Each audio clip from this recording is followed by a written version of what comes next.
میرے بچوں کے لیے، میری بیوی کے لیے روزی کا انتظام کر دے اس وادی غیر ذی زرع میں۔ اب دیکھو، اب توجہ کرنا، بات اینڈ کو پہنچ رہی لیکن آئی بڑی خوبصورت سی بات ہے۔ اے اللہ میرے بچوں کے لیے، میری بیوی کے لیے روزی کا انتظام کرنا، زندگی کا انتظام کرنا۔ مولا یہ چٹیل میدان ہے، اس کو آباد کرنا، اور اس علاقے کی طرف لوگوں کی توجہ کر دے، لوگوں کو یہاں ایسے بھیج، توجہ کرے۔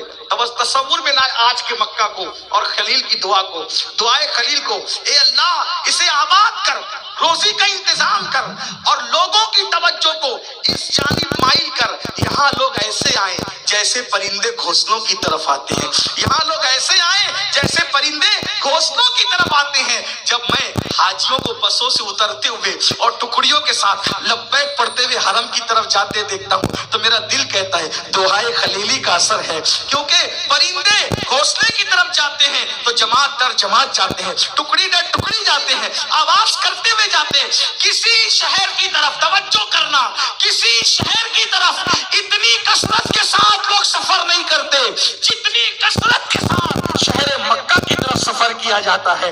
یہ دعائے خلیلی کا نتیجہ ہے، اور کچھ نہیں تھا۔ کیا دعا کی؟ اللہ روزی کا انتظام کر۔ اب چونکہ بندہ جب قربانی دے تو اللہ ضائع نہیں کرتا نا، وَمَن تَطَوَّعَ خَيْرًا فَإِنَّ اللَّهَ شَاكِرٌ عَلِيمٌ۔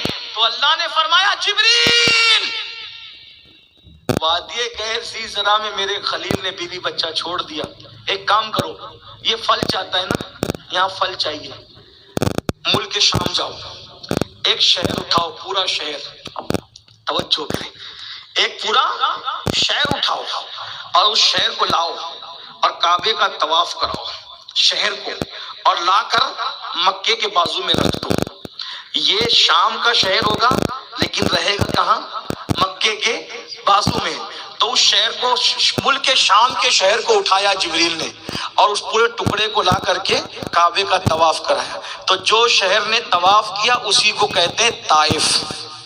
اسی لیے جو طائف ہے نا وہ ہے شام کا لیکن رکھا ہوا ہے مکے کے بازو میں۔ اس لیے دیکھنا مکے میں ٹیمپریچر کتنا بھی ہائی ہوگا لیکن طائف کے اندر جو شام کا موسم ہوگا وہی طائف کا موسم ہوگا۔ تو پتا چلا یہ ملک شام کا اٹھایا ہوا شہر یہاں آیا۔ اور پھر آپ دیکھیں پوری دنیا میں کوئی موسم کا پھل ملے نہ ملے، آپ مکہ جائیں تو وہاں ہر موسم کا پھل آپ کو ملے گا۔